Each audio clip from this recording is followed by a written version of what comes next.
Avast ye, landlubbers! Climb aboard and batten down the hatches. We need all hands on deck before we shove off across the briny sea to claim our fortune. Come along, ye scurvy dogs and scallywags. Arr, it be time for Vaguely Scientific.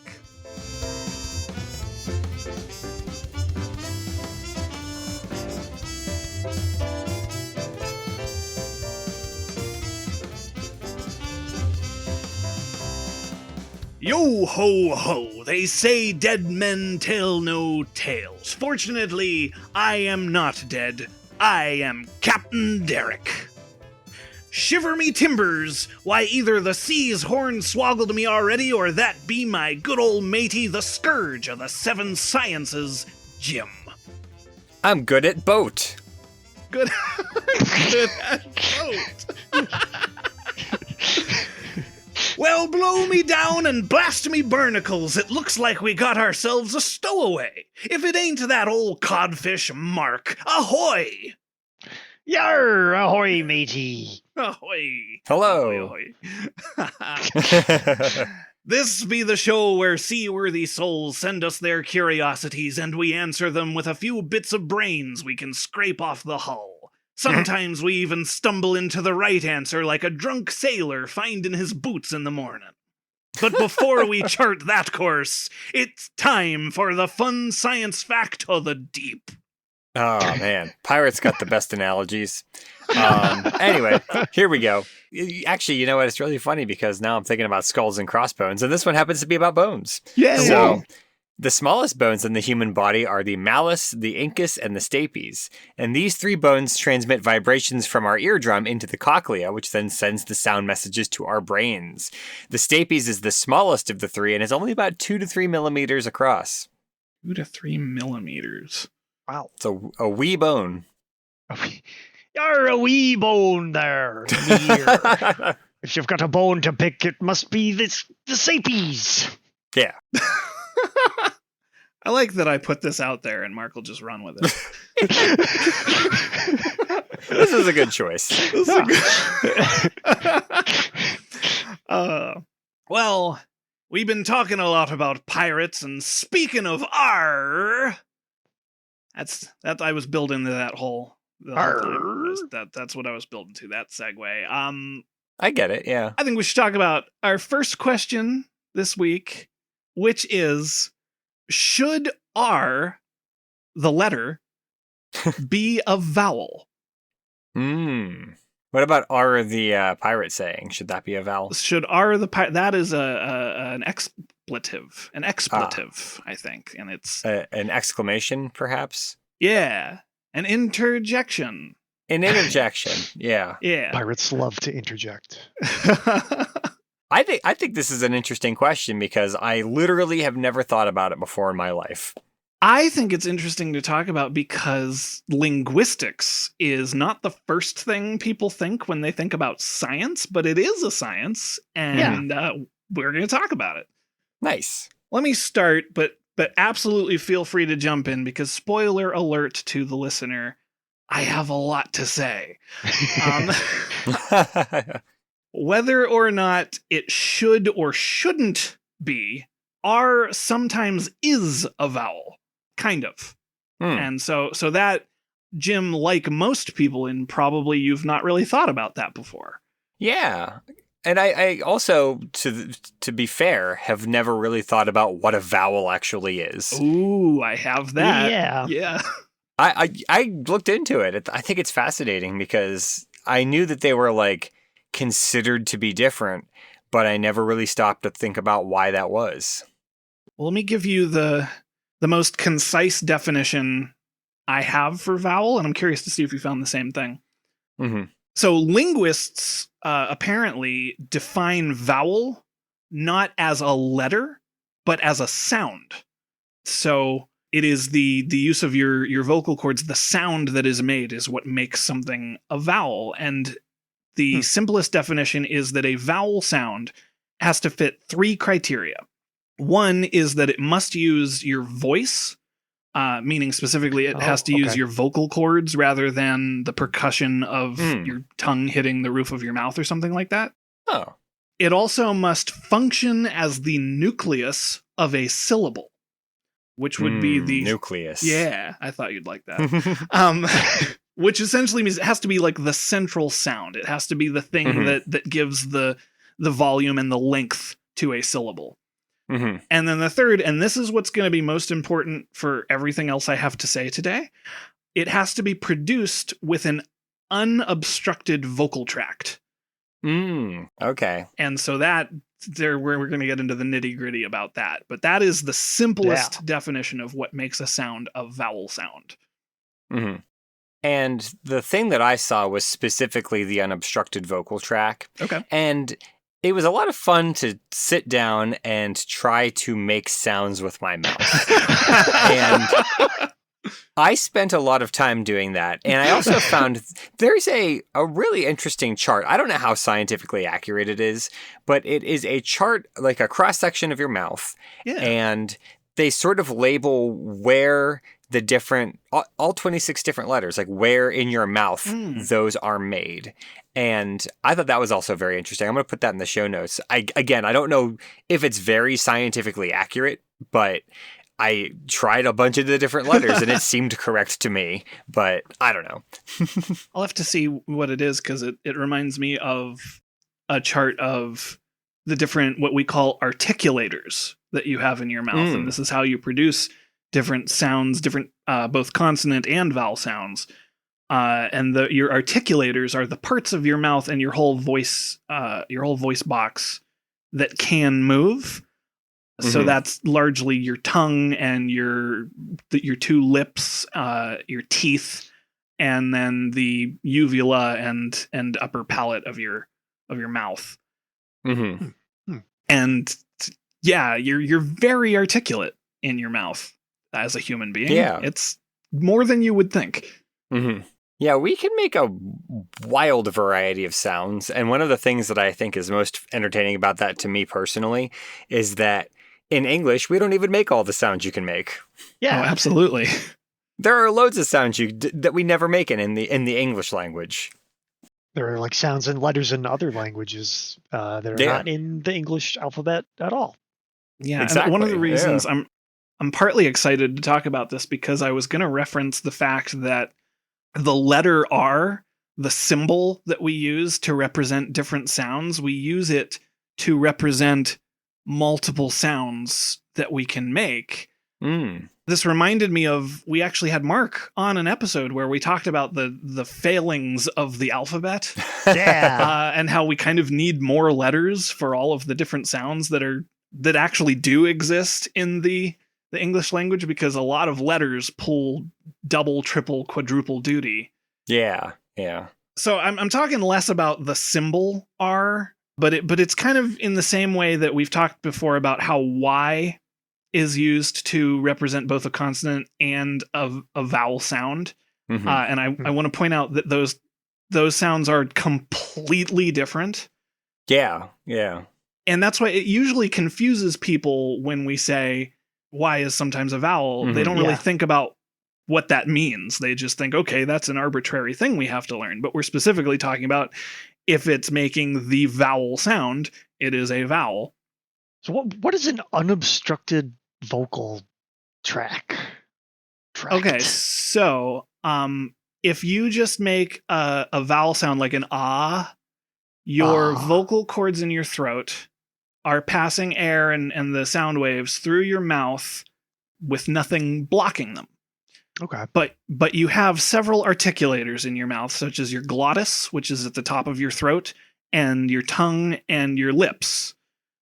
All of those things can be used to produce consonant sounds. Like a T is your tongue touching the top of your mouth, which is the alveolar ridge or something like that. Okay. The glottis is the top of your throat, so like right in the back of your mouth. So those are multiple places you can pinch off and make a percussive sound. So that's how you make consonants. Like T or an M sound is your lips together, or an N sound as in natural. That's your tongue and the roof of your mouth there. So an unobstructed vocal tract is none of those things are connecting. There's a free passage. Mhm. And that's what brings me to R being a vowel. There are different ways to pronounce the R sound, depending on the language you grew up speaking, depending on kind of what you're using it for. For example, Spanish speakers will tap or roll the tip of their tongue to the alveolar ridge, which is like right behind your teeth. And that's the difference between like rolling your R as in perro or just saying perro. Those are two different words, butt versus dog. In Spanish, I'm really impressed with how I rolled the R. I'm usually terrible at it. But in French, they pronounce R with the back of the tongue kind of against the uvula. Yes. And that's a more dropped kind of sound there. And this is actually why R is the most common letter that children have difficulty pronouncing. Is because we don't really teach you how to position your tongue to pronounce it. You're kind of expected to just hear it and mimic Figure it out. Yeah. And so because there are multiple ways to make that noise or a similar noise, it's a lot of kids get tripped up there. Mm-hmm. So that brings us to English. In English, R is something in linguistics is called an alveolar approximate. That means, like in the Spanish, the tongue touching the alveolar ridge, in English, we tend to almost touch our tongue to the top of our mouth when we're making the R sound, which leaves the air passage mostly unobstructed. So in that way, it's kind of a vowel. And we actually classify R as something called a liquid consonant. Yo. Ooh, like Some liquid Metal snake. Gear. Yes. Like liquid snake in name only. Yeah, so think of words like bird, word, furred, third, and just hover on when you're pronouncing the vowel sound in that. So bird, for example, the vowel sound technically is the I, but you're really elongating the part, and your mouth is open there. That's the vowel of that word. Well, and that's actually interesting because I was reading a lot about something that are called R-colored vowels. And I had to pick up my notebook because I keep wanting to say R-flavored, and that's not the right word. But yeah, so R-color vowels are exactly what you just described, where you have a vowel that immediately leads into another, that immediately leads into an R. And so you sort of carry over the vowel sound as you slip into the R. And they should be very seamless, basically, like in bird or word or hard, where you are exactly like I said, you are flavoring the vowel with a little splash of R right there at the end. Yeah. R and L are perhaps the best examples. Those are liquid consonants that kind of do that, where they're more slurred together with a vowel sound. So you're exactly right to point that out, because R is not the vowel. It does have to come from a vowel that kind of merges, and that's why we say it is a liquid consonant. Sorry, go ahead, Jim. No, I was wondering out loud. I wondered if they had L-colored vowels, but apparently that is not a thing, which is a shame. I mean, it may just be a naming convention or something, but true. The best I can say, you can elongate the L sound, and that's sort of the difference there. And I find that really interesting because I feel like there are a lot of letters that we use in the English language where when they are paired with a vowel, they stop the vowel immediately. Yeah. It is a hard stop. Yeah. And those would be the more hard consonants that are more definitive consonants. Yeah. I wonder if they're called solid consonants, because I don't actually know that, but it makes sense. Yeah. Or hard consonant. I wonder what consonants would be considered gas consonants. Oh, my vote is ones that you do with a glottal stop. Oh, yes. Because that's just going in the other direction. I don't know if it What about plasma consonants? plasma consonants. I don't know. I stopped trying to cater to you with nucleus. So I think that Y should be a plasma consonant. Because that one's all the way to like a vowel. it is a glide letter. Mhm. Y and W. I have notes on that as well. Oh, I do W.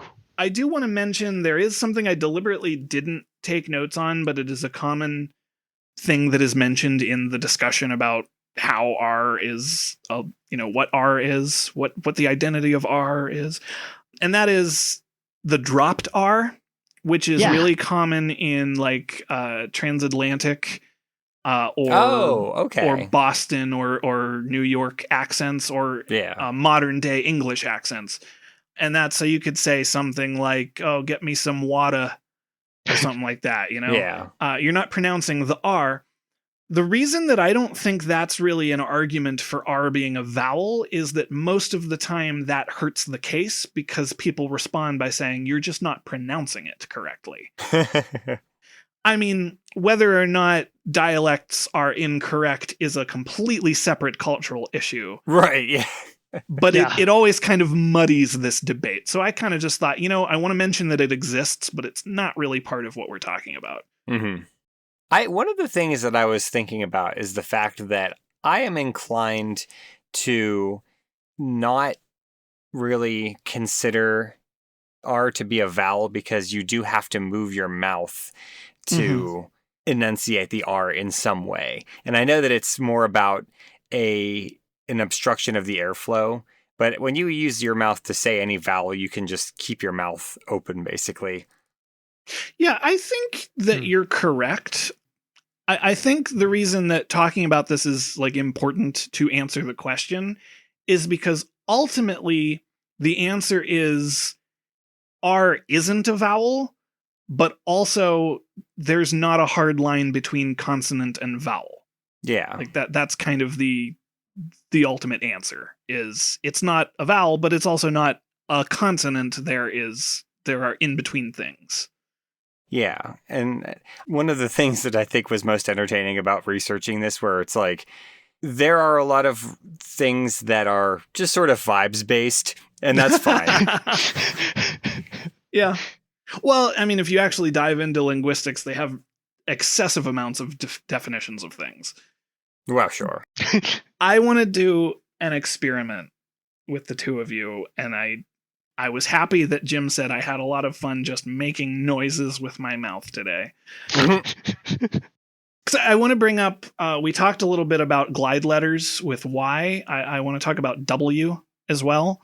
Yeah. And this is all in reference to the fact that there are a lot of examples of how the alphabet does not capture all of the noises we are capable of producing. And so I want to look at starting with words like work and word and wonder. And then I want to throw out fork and cord and yonder. Those are pronounced very differently from their W counterparts. But I want to just ask if the two of you would indulge me here and say the word work, but say it very slowly. Work. So I could hear it a bit with Mark there. When you really kind of hit that W sound. Work. Yeah. So work is not pronounced as differently as we think it is when it's said really quickly, because the W is what's called a glide letter. It is something that makes a vowel sound in addition to making its own sound. It needs that vowel sound. So W is essentially ooh, wah, ooh, wah. And when you pronounce any word that starts with W, you do that. In fact, in ventriloquism, the way to make the W sound is to start by just going ooh, ooh, wah. That way you don't have to move your lips. And so if you think about it like that, work versus chord aren't as far off with the ORD because the W is making an extra sound that you're not really thinking about. And that's similar to Y in the word yes. If you say yes as similarly slowly, yes, you have that E noise there. Mm-hmm. And while, yes, work and chord are pronounced differerently, it's important to point out that if you look at like Elizabethan England, if you look at the works of William Shakespeare, who some people may be familiar with him, I don't know. I'd never heard of him. There are a lot of examples of rhyming couplets that end with words that look like they should rhyme but don't. Yeah. And through studying this kind of linguistics, it is possible, though we can't really confirm it, that those words just did rhyme back then. And the way we pronounce them has evolved. There's my sound experiment for everyone today. Just imagining everyone who listens to this at home is now listening to this and also going, word. Yeah. Word. Yes. Well, play with your mouth. It's fun. Play with your mouth, folks. We had the time that we talked about the B and is it B and D? Oh. Or it's B and P. Yeah. If you sit there and do this and you say buh and you say puh, your mouth is doing literally the exact same thing. Yeah. And I'll give a minute for the listeners to go try that. Buh, puh. Yeah, that's so weird. It's interesting because when I grew up and I was going to elementary school, I feel like so much of my language learning was really reading. I feel like I learned what a vowel was based on how it looks within a word before I really... I don't think I really learned it all when I was younger, like linguistically, like what it is based on mouth movements. You know? I've been railing for a while about people saying sometimes why and having just genuinely no idea what that actually means. It's true. I don't think I really knew as a kid either. I'm like, okay. Yeah. It's like how February has 28 days, you know? Here's the difference. In yes, it is making a consonant noise. In sticky, it is making a vowel noise. That's it. That's all it is. Yeah. And those should be two different letters. I agree. Yes, 100%. Or alternatively, you replace the vowel Y with like the letter E or something like that. That's my honest argument is that we spell everything wrong. We spell everything wrong because we have letters doing double duty and we don't have enough.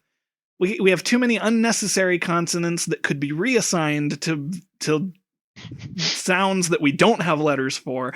We've talked about this before, but I'm ranting. Would you say that maybe R is like a consonant that has stolen the booty of the vowel and sails upon the liquid consonant sea? They just commandeered the word is what they did. Yar, with its crew.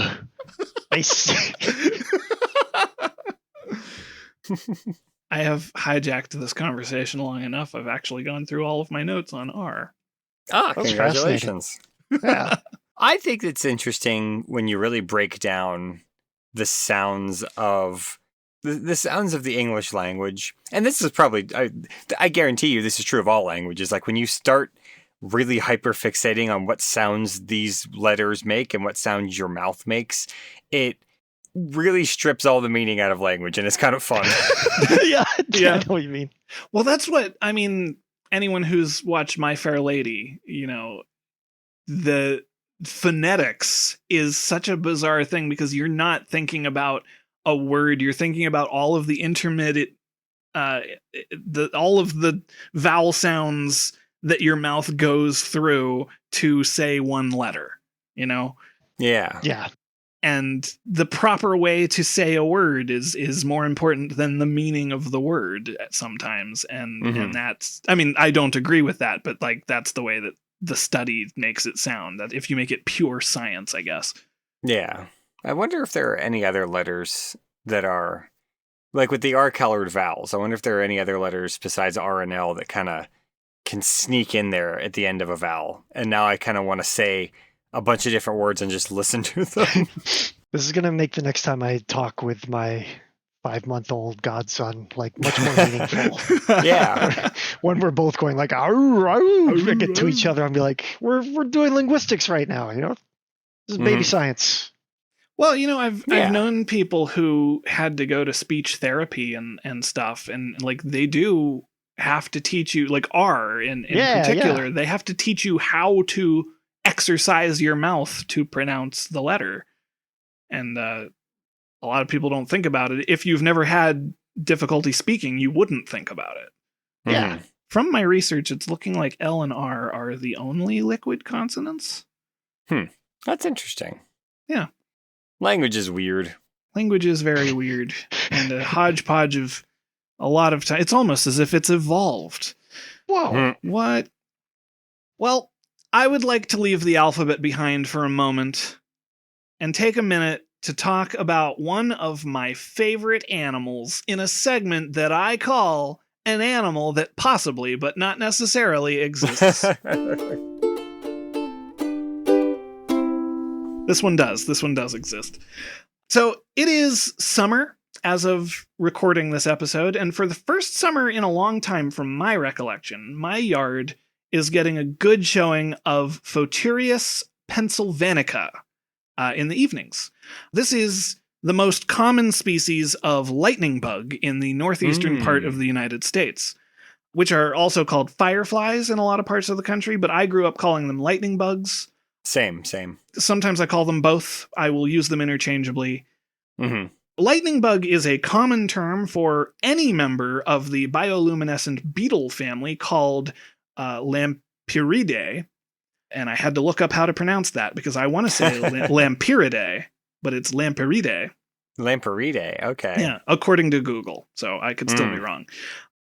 So they have organs in their abdomen that contain a chemical called luciferin, and they create a glow by regulating the flow of oxygen through these organs, which interacts with the luciferin and an enzyme called luciferase.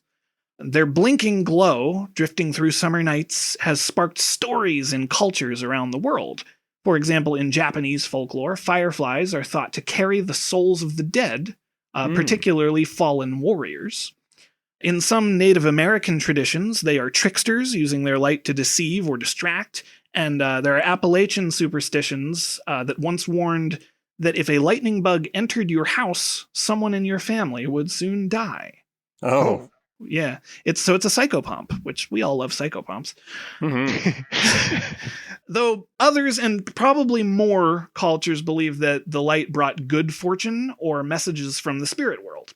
In many cultures, their light was seen as magical, so like stardust or fairy's light or the last embers of the day trailing after the sunset, which I thought was just delightfully poetic. And from my experience, they are really cool to watch, and they're super chill. They're harmless to humans. If you do hold one in your hand, you'll notice that they like to try to climb to the highest point of your hand before taking off. Which is always fun to play with. But I now have to say, I do recommend not trying to catch them, though, because unfortunately, 1 in 3 North American firefly species are at risk of extinction, with some species already being officially listed as critically endangered. So a lot of people suspect they won't be around for much longer. But I hope that they are wrong, because lightning bugs or fireflies or whatever are awesome. Yes. I've also noticed that there have been a lot more fireflies in my yard, which is really exciting because I don't think I've ever actually had fireflies in my yard. I'm hoping there are a lot of concentrated efforts out there of people trying to like encourage their repopulation. So yeah.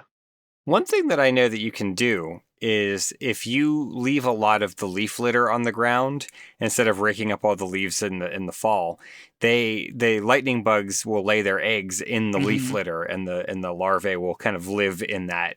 And so that's one thing you can do to kind of let your yard have a few more leaves scattered around, and that'll help promote the population.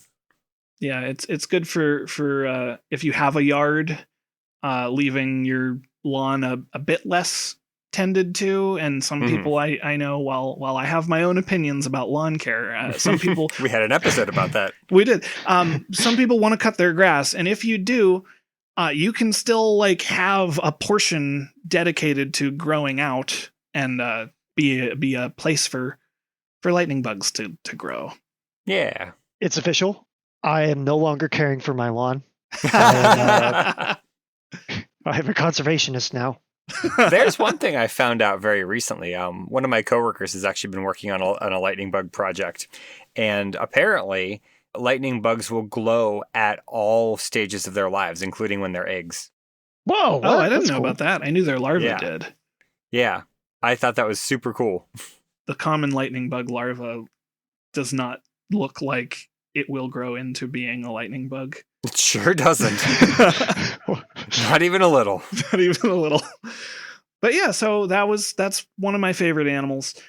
But we do have a second question to talk about this week. Are you ready for this one, everyone? I'm not done yet, you see. I get it. Question 2 this week is, what false appendage would be the most useful for a pirate instead of a peg leg or a hook hand? Well, I think for the hand, the obvious one is a Metroid arm cannon. Well, yeah, I don't know why they didn't think of that. Yeah. I think that you have your arm cannon, and then you can easily attack other pirates or other vessels, or, you know, the British, whoever you're going after. The arm cannon is just the choice of the day. Yeah. Well, I mean, Absolutely. that sorted it, right? Mm-hmm. Yeah. Plus, it's a great party trick, you know. Oh, yeah. Sure. Good point. Okay, so the famous idea of a pirate having a hook for a hand Mm-hmm. basically comes from Captain Hook, comes from Peter Pan. Oh, interesting. Okay. Yeah. And I also looked at probably the most famous sailor, at least in fiction, that had a peg leg was Captain Ahab from Moby Dick. Oh. Yeah. Though these are both now tropes that have come into pirate lore all the time. Like there is always a peg leg and always a hook. It's right up there with parrot and eye patch. Yeah.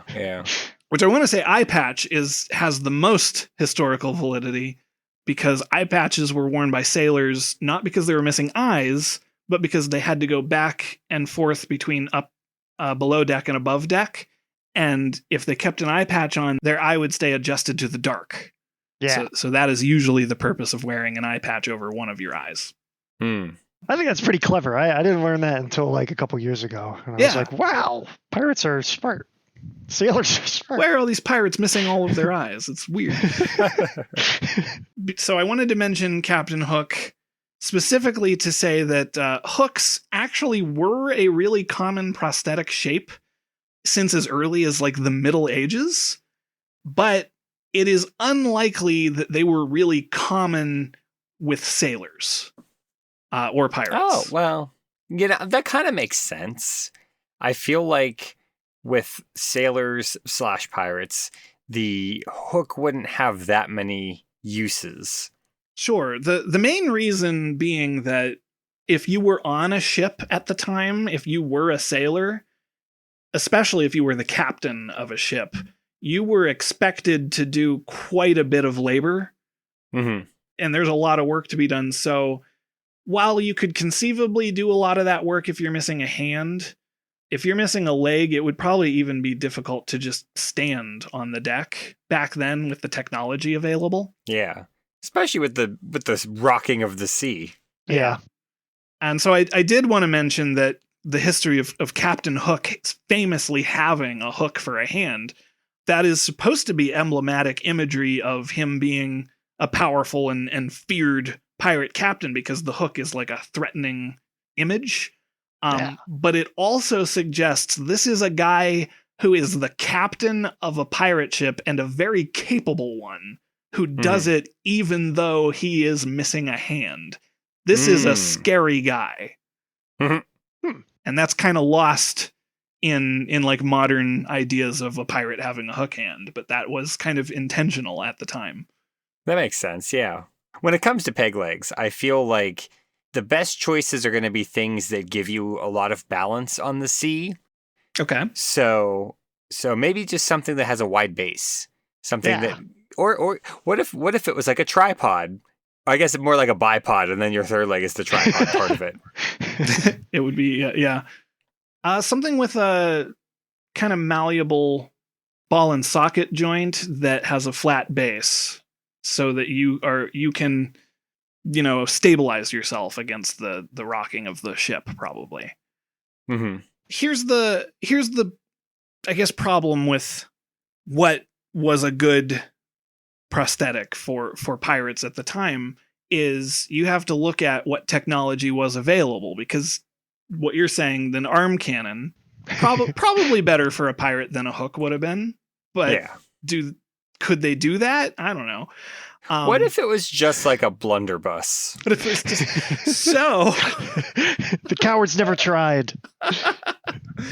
So hooks actually were really common prosthetics because they actually, you don't really think about this, but that's a fairly versatile shape. It actually just emulates like a longshoreman's hook or a lumber hook, which are tools that people who don't have prosthetic hands use. So in the Middle Ages, having that replace a missing hand was a lot more useful than having just like a ball on the end of your hand or something like that. So it was deliberate. The other thing about it is that it's a fairly simple shape. So if it breaks, blacksmith could make you a new one. Mm-hmm. And prosthetics that actually resemble hands were very complicated and expensive. And in fact, prosthetics that mimic real body parts are even actually really expensive today. So that's still a harder thing to come by. Mm-hmm. I took a look at the earliest known use of prosthetic hands, and I stuck on hands a lot because that's what I found. So I didn't do a lot with peg legs. I apologize. But I found the earliest known use of prosthetic hand dates back to the 200s BC, when Roman general Marcus Sergius lost his right hand during the Second Punic War and had an iron hand fashioned to hold his shield while he fought with his left hand.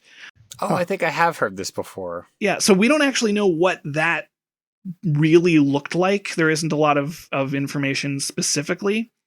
We don't know if it was like functional or if it was really more just for aesthetics. It could have been either.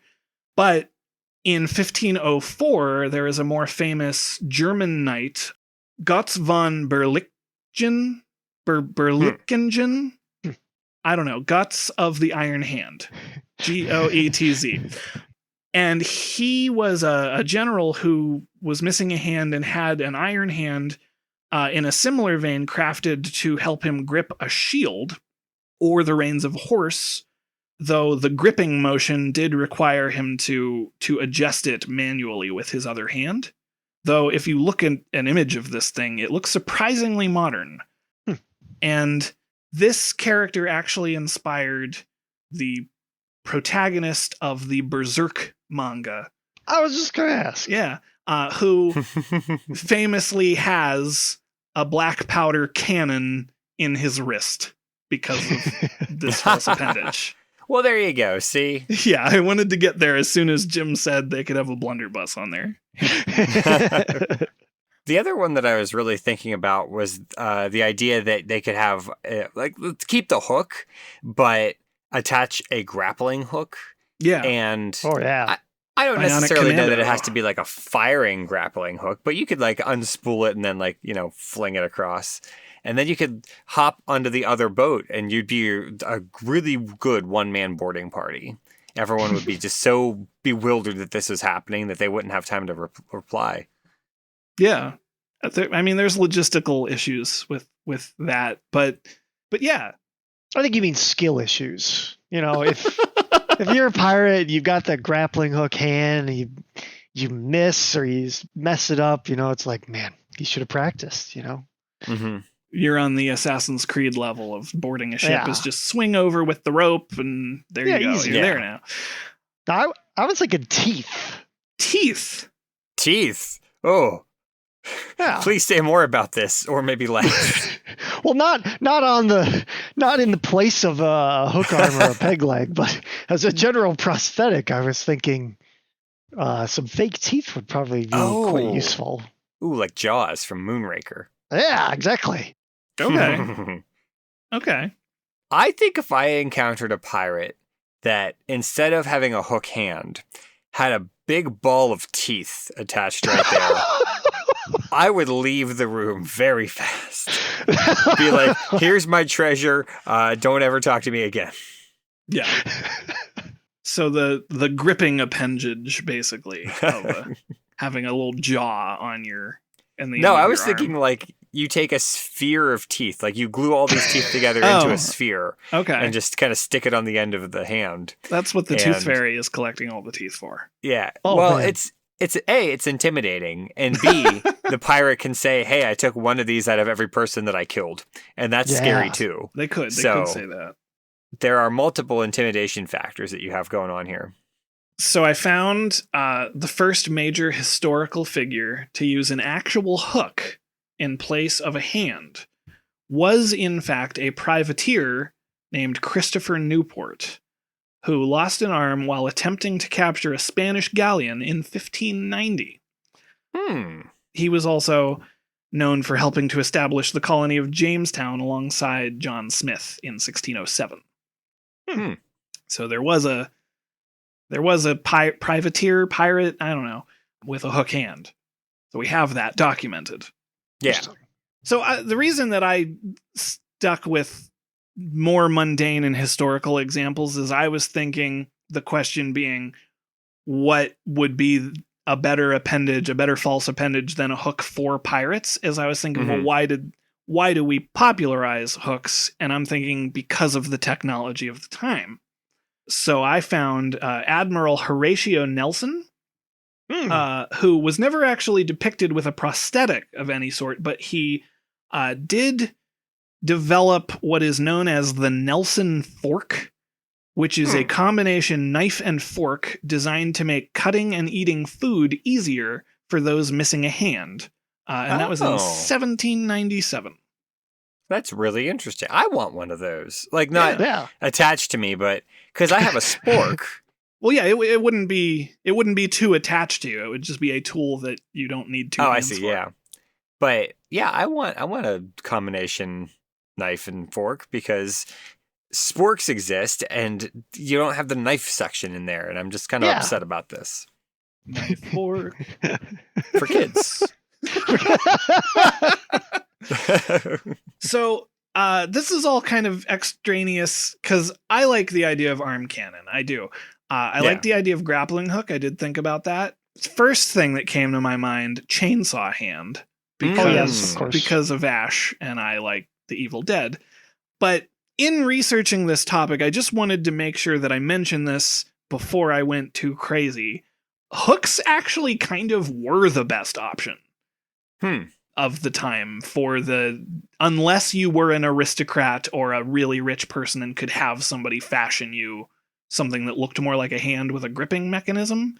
But even that was very early, not sophisticated technology back then. So yeah, hooks are more useful than we think. But then chainsaw hand, I think, not useful, but awesome. I mean, again, you're going to strike fear into the heart of your enemies. And it's good for killing deadites. Yeah. Now, the one that I really liked, and I feel like this could be the correct answer, is the shovel. For the hand. Because Shovel's not bad. Not only is a shovel a very useful tool in general, but you can do some damage with a shovel. Like if you're fighting somebody, it's got a blunt end. It has the sharp edge to it. It's got a pointy bit in the front. Because I was thinking of like, you know, a shovel that has a point to it. Because I know there are flat end shovels. But yeah, like a spade kind of thing. Yeah. But the point is that this shovel is very versatile. And you can use it for utility and combat. And you could also use it to eat too, I suppose, because it's a shovel. Because it's like a yeah.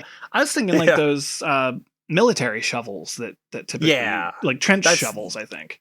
Yeah, that's exactly kind of what I was thinking myself. That's interesting. So now I want to think about something more nautical, because hook is close because of its similarity to a lumber hook. I could see you moving crates and moving like cargo with it, Or like hauling fish aboard, or like something. hauling. Yeah, so like you can grip. So there's that. What could you like tie knots with? If there was some way you could like use some tool to like stabilize a rope while you tie it into a knot, like a crochet hook of some kind. Yeah. Which I guess is still a hook. So I don't know. It's just a specialized hook. It's a specialized hook. I guess it's also worth mentioning that similar to Captain Hook being deliberately someone with a threatening hook for a hand, Captain Ahab was supposed to represent someone who is willing to sacrifice their own well-being and safety in their quest for vengeance.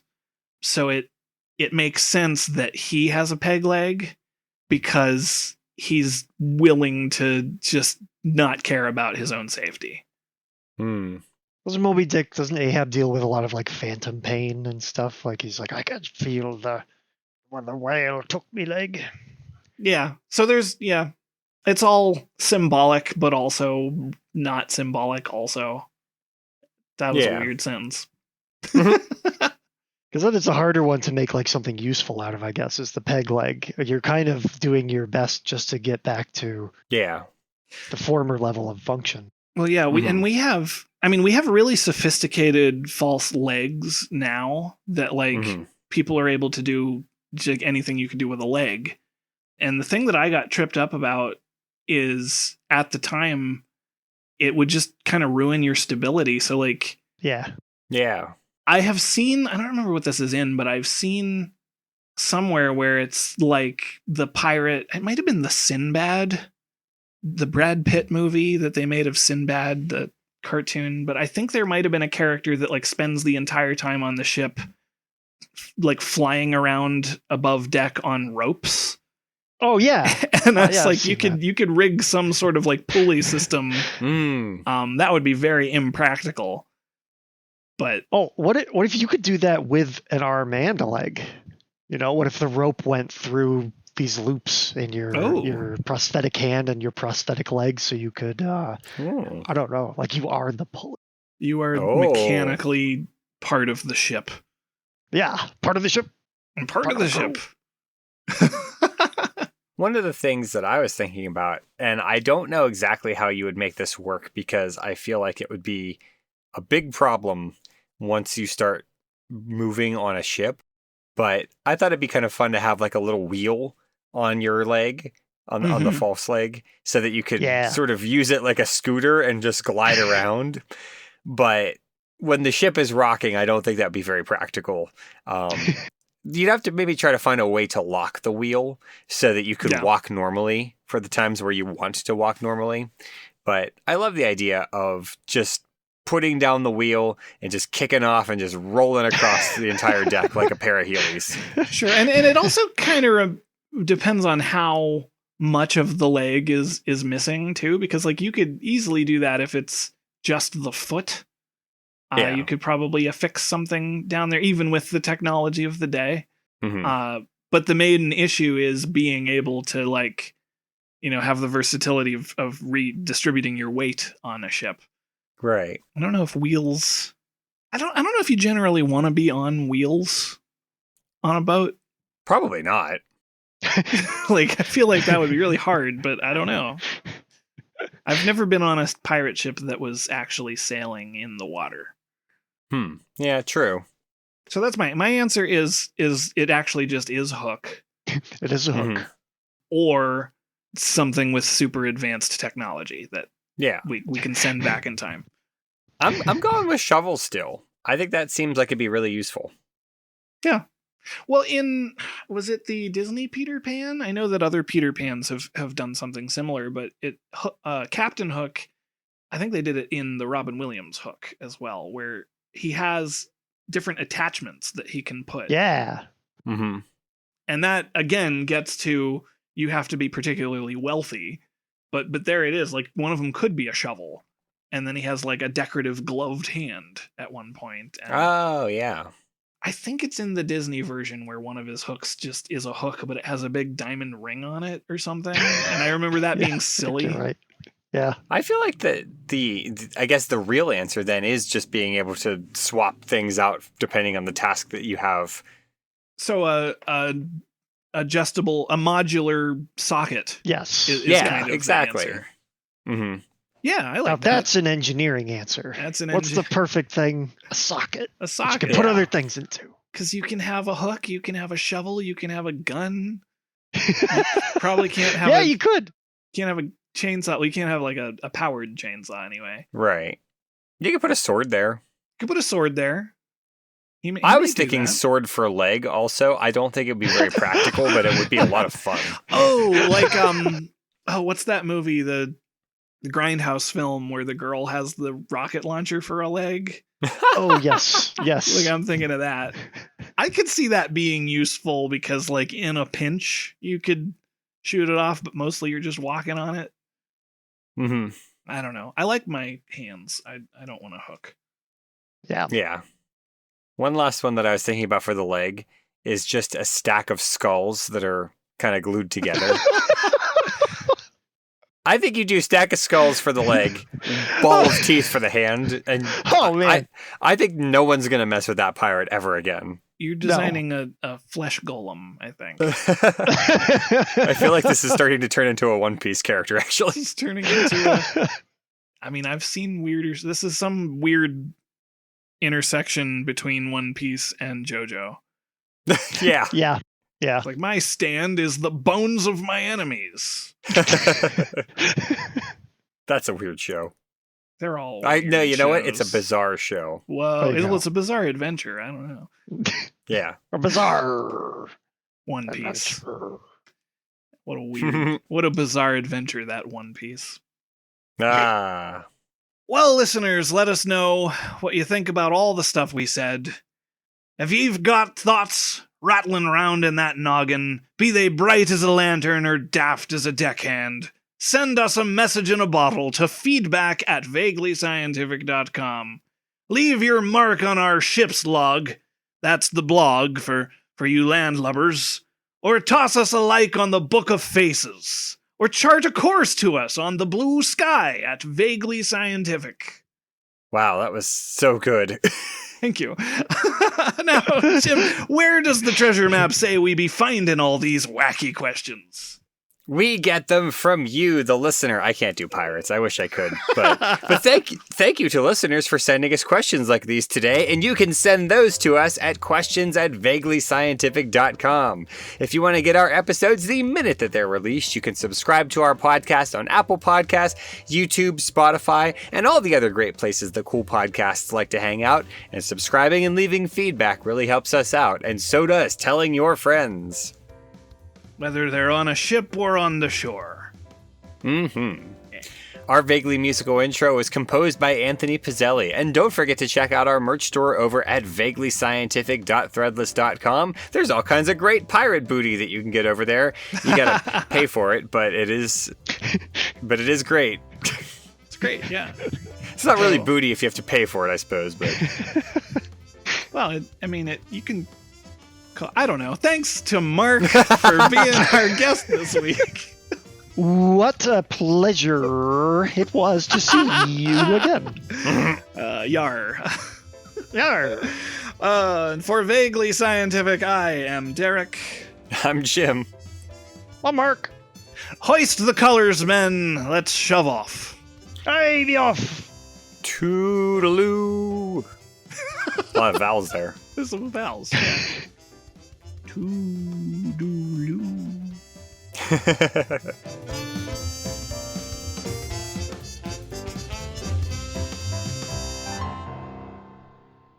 We did it. Good job, everybody. Okay, on this episode of Vaguely Scientific, find out who the real father is after months of debate. Fan speculation. They want to know. I could write a soap opera. Yeah.